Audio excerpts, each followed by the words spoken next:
Amis de partout, bien-aimés dans le Seigneur, que la paix et la grâce de Dieu soient avec vous tous. Merci de votre écoute. Merci également de vous abonner à notre chaîne, de commenter, liker et de partager le message sur n'importe quelle plateforme que vous écoutez.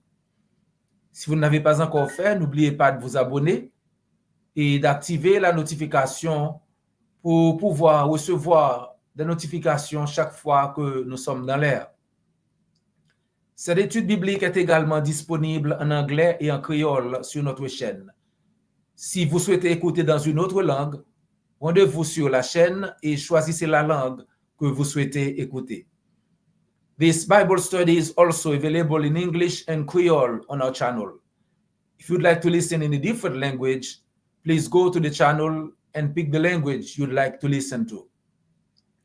Étude biblique sera disponible tout en anglais et créole sur chaîne. Si vous avez écouté dans une autre langue, tant pour y aller sur la chaîne là et puis choisir la langue où vous avez écouté. Que le Seigneur bénisse notre étude. Avez-vous déjà entendu quelqu'un demander qu'en est-il du brigand sur la croix, du criminel sur la croix? Probablement. Cette question se pose en référence au voleur repentant. Qui était cet homme et quelle leçon peut-on tirer de son histoire? La Bible ne nous dit pas grand-chose sur ce brigand. Nous ne connaissons même pas son nom. Il est tout simplement l'un des deux brigands sans nom qui ont été crucifiés avec Christ, l'un à sa gauche et l'autre à sa droite. Pendant que le Seigneur Jésus était sur la croix, les gens se moquaient de lui. Et le plus triste était que même les deux criminels à côté de lui se joignaient à ces gens qui se moquaient de Christ. Dans Marc 15, verset 29 à continuer, nous lisons que les passants l'injuriaient et secouaient la tête en disant « Hey, toi qui détruis le temple et qui le rebâtis en 3 jours, sauve-toi toi-même en descendant de la croix. » Les principaux sacrificateurs aussi, avec les scribes, se moquaient entre eux et disaient « Il a sauvé les autres et il ne peut pas se sauver lui-même. » Que le Christ, le roi d'Israël, descende maintenant de la croix afin que nous voyions et que nous croyions. Et Marc dit que ceux qui étaient crucifiés avec lui l'insultaient aussi. Il a sauvé les autres, disent-ils, et il ne peut pas se sauver lui-même. Quelle ignorance! Cela a accentué leur manque de connaissance à l'égard du Messie. Ils ne comprenaient pas que ces petits soldats, leurs clous, ne pourraient jamais retenir Jésus-Christ sur la croix. Mais ce qu'il a retenu, c'était l'amour. Jésus aurait pu appeler 10 000 anges, comme il l'a dit, pour détruire le monde et le libérer. Matthieu 26, verset 53. Mais il a choisi de mourir. Christ a choisi de mourir pour vous et pour moi, chers amis. Se moquant de Jésus, les principaux sacrificateurs disent dans Marc 15, 32 que le Christ, le roi d'Israël, descende maintenant de la croix afin que nous voyions et que nous croyions. Est-ce qu'ils croiraient vraiment si Jésus descendait de la croix, chers amis? Pas vraiment. Plus Jésus fait de miracles, plus il faisait de miracles devant leurs yeux, plus ils le rejetaient. Plus le Seigneur faisait de miracles devant leurs yeux, plus ces gens le rejetaient. Plus ils cherchaient à le tuer. Ayant appris les nouvelles de la résurrection de Lazare, dans Jean chapitre 11, nous lisons concernant la mort et la résurrection de Lazare. Ces Juifs, ces experts, ayant appris les nouvelles de la résurrection de Lazare, au lieu de croire en Jésus-Christ, les principaux sacrificateurs, les pharisiens et compagnie, se sont redoublés d'efforts pour le faire périr. Au lieu de croire, ils voulaient le faire périr. Nous lisons dans Jean 11, verset 53, « Dès ce jour, ils résolurent de le faire mourir. » Dès la résurrection de Lazare, ils résolurent de faire mourir Jésus. Plusieurs des Juifs qui étaient venus vers Marie, Jean 11, verset 45 a continué, plusieurs des Juifs qui étaient venus vers Marie et qui virent ce que fit Jésus, crurent en lui. Mais quelques-uns d'entre eux allèrent trouver les pharisiens et leur dire ce que Jésus avait fait. Verset 47. Alors, les principaux sacrificateurs et les pharisiens assemblèrent le Sanhédrin et dirent, que ferons-nous? Car cet homme fait beaucoup de miracles. Vous entendez cela? Ils ne peuvent pas ignorer, ils ne peuvent pas nier que Christ fait beaucoup de miracles. Il affirme, si nous le laissons faire, disent-ils, tous croiront en lui et les Romains viendront détruire et notre ville et notre nation. Donc il faut faire quelque chose. Nous ne pouvons pas croire en lui et nous devons nous en débarrasser. Que ferons-nous, disent-ils? Ils voulaient tuer Lazare à nouveau et tuer Jésus aussi avec Lazare. Dans Jean 12, versets 9 à 11, nous lisons qu'une grande multitude de Juifs apprirent que Jésus était à Béthanie. Et ils y virent, une grande multitude de Juifs apprirent que Jésus était à Béthanie. Et ils y vinrent non pas seulement à cause de lui, mais aussi pour voir Lazare qu'il avait ressuscité des morts. Une foule, beaucoup de gens sont là pour voir Lazare, que Christ a ressuscité des morts. Verset 10. Les principaux sacrificateurs délibérèrent de faire mourir aussi Lazare. Pourquoi? Parce que beaucoup de Juifs se retiraient d'eux à cause de lui et croyaient en Jésus. Donc, les principaux sacrificateurs voulaient se débarrasser de Jésus et de Lazare. Incroyable. Et ce sont ces gens-là qui disent maintenant à Jésus, dans Marc 15, verset 32, de descendre de la croix afin qu'il puisse voir et croire. Vraiment. Vous savez ce qui est encore plus incroyable, chers amis? C'est que ce brigand, cette racaille rejetée de la terre, était celui qui a démontré sa foi en Jésus-Christ.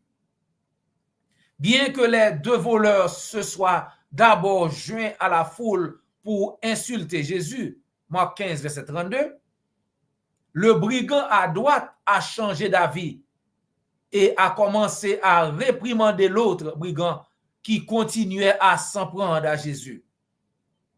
Donc nous lisons dans Luc chapitre 23, verset 39 à continuer. L'un des malfaiteurs crucifiés l'injuriait, disant, « N'es-tu pas le Christ? Sauve-toi toi-même et sauve-nous. » Mais l'autre le reprenait et disait, « Ne crains-tu pas Dieu, toi qui subis la même condamnation? Pour nous, c'est juste. Pour nous, c'est justice, car nous recevons ce qu'ont mérité nos crimes. Mais pour celui-ci, lui, n'a rien fait. Il n'a rien fait de mal. Pour nous, c'est justice. Mais celui-ci n'a rien fait de mal concernant Jésus-Christ. Et ce brigand dit à Jésus, souviens-toi de moi quand tu viendras dans ton règne. Souviens-toi de moi, Seigneur.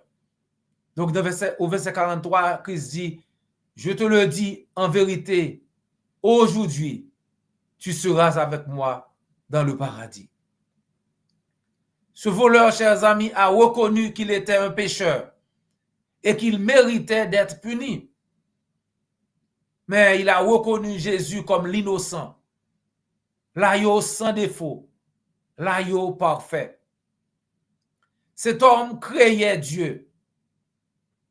Ne crains-tu pas Dieu, demande-t-il à l'autre brigand? Cet homme croyait en Jésus. Il croyait que Jésus était le Messie, le Sauveur. Ainsi, se repentit. Le brigand confessa ses péchés, glorifia le Sauveur et lui demanda une faveur. Souviens-toi de moi quand tu viendras dans ton règne. Cet homme en savait beaucoup sur Jésus. Quand a-t-il tant appris sur notre Seigneur Jésus-Christ? Était-ce pendant les 6 heures d'agonie sur la croix où il était un des disciples de Jean ou même de Jésus-Christ? Nous ne savons pas. La Bible ne dit pas grand-chose concernant ces brigands. Mais une chose que nous savons avec certitude est que ce voleur était assez sage pour reconnaître que même s'il n'était pas capable de changer le passé qui l'a conduit à la croix, il pouvait changer ce qui se passe au-delà de la croix en entrant en relation avec le meilleur, le merveilleux, le seul sauveur du monde, Jésus-Christ. Et ainsi, ce brigand repentant a profité de l'occasion et a été emmené au paradis avec Jésus-Christ.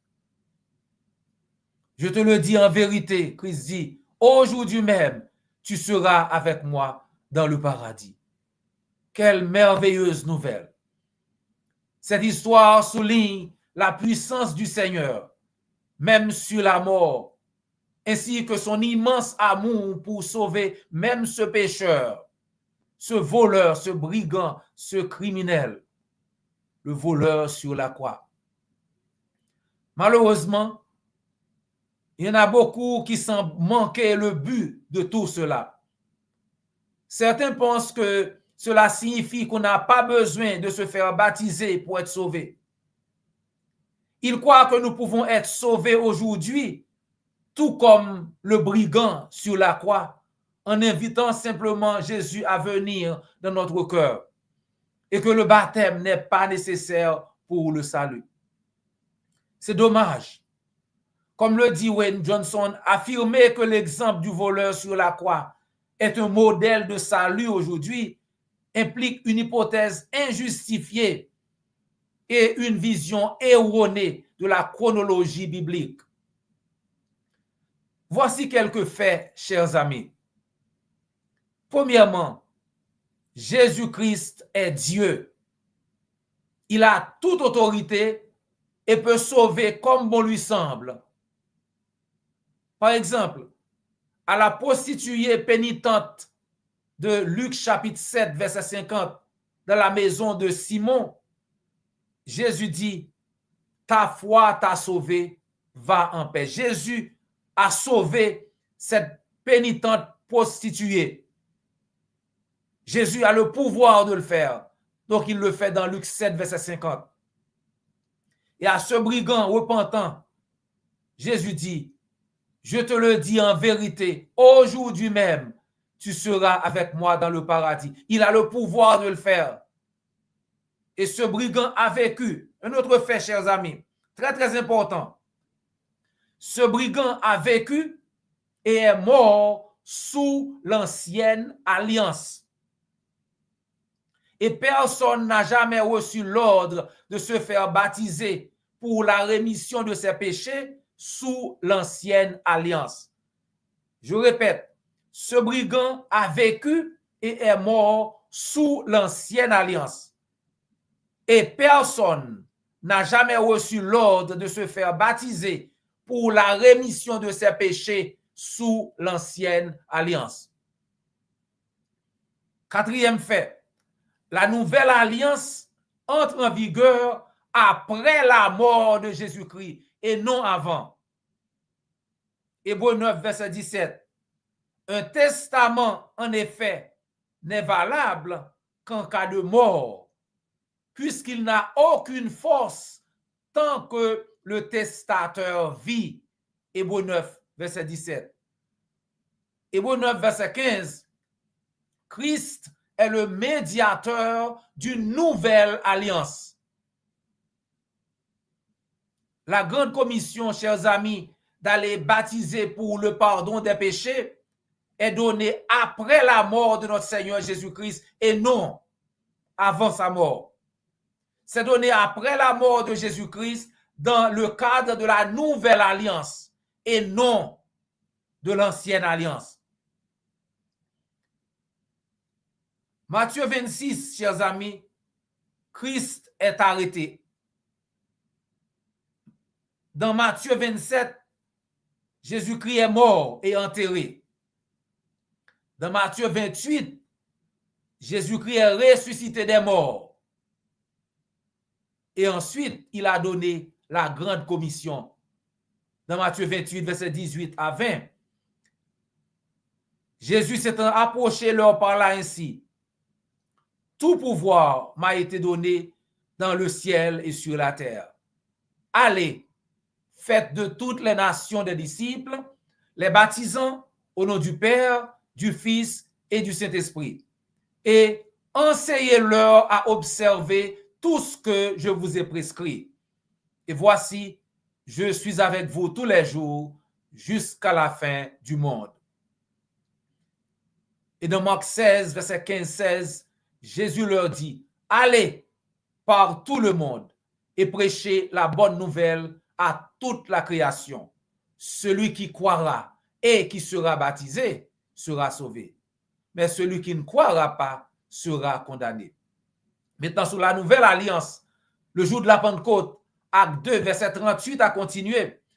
L'apôtre Pierre, prêchant l'évangile, dit, repentez-vous et que chacun de vous soit baptisé au nom de Jésus-Christ pour le pardon de vos péchés et vous recevrez le don du Saint-Esprit.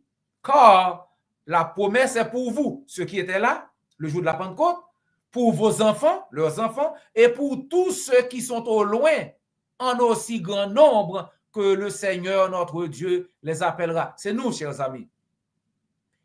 Et par plusieurs autres paroles, il les conjurait et les exhortait, disant, sauvez-vous de cette génération perverse. Ceux qui acceptèrent sa parole furent baptisés, et en ce jour-là, le nombre des disciples s'augmenta d'environ 3000 âmes. Chers amis, tout comme le brigand pénitent sur la croix, nous devons reconnaître que nous sommes pécheurs et que nous méritons d'être punis. Mais grâce au sacrifice de notre Seigneur Jésus-Christ, l'agneau parfait, nous pouvons maintenant avoir l'espérance de la vie éternelle si nous obéissons au commandement de Jésus-Christ, celui à qui a été donnée toute autorité dans les cieux et sur la terre. Et Jésus, sous cette nouvelle alliance, nous dit d'aller par tout le monde et de prêcher la bonne nouvelle à toute la création, et celui qui croira et qui sera baptisé sera sauvé. Sous la nouvelle alliance, chers amis, le baptême est obligatoire pour le salut. Ce brigand a vécu et est mort sous l'ancienne alliance. Nous, nous sommes sous la nouvelle alliance. 1 Pierre 3, 21 dit que le baptême nous sauve. Donc, pour nous qui avons déjà été baptisés en Christ, demeurons en lui pour ne pas perdre la vie éternelle. Et si vous n'avez pas encore obéi à l'évangile, nous voulons vous encourager à obéir au commandement de notre Seigneur Jésus-Christ, de croire, de vous faire baptiser pour la rémission de vos péchés, pour avoir la vie éternelle également. Si vous voulez obéir à l'évangile, faites-le nous savoir. Ou bien contactez l'église du Christ la plus proche et on se fera le plaisir de vous aider. Cette étude biblique est également disponible en anglais et en créole sur notre chaîne. Si vous souhaitez écouter dans une autre langue, rendez-vous sur la chaîne et choisissez la langue que vous souhaitez écouter. This Bible study is also available in English and Creole in our channel. If you'd like to listen in a different language, please go to the channel and pick the language you'd like to listen to. Études bibliques sont disponibles tout en anglais et créole sur channel là. Si vous avez écouté dans une autre langue, tant pis, allez sur channel là et puis choisir langue où vous avez écouté. N'oubliez pas de vous abonner, liker, commenter et de partager sur n'importe quelle plateforme que vous écoutez. C'était un réel plaisir de passer quelques minutes avec vous dans l'étude de la parole de Dieu, chers amis. Prière de nous rejoindre la prochaine fois pour une autre étude. N'oubliez pas de vous abonner, liker, commenter, comme nous avons dit, et la semaine prochaine. D'ici là, que le Seigneur vous garde et vous bénisse.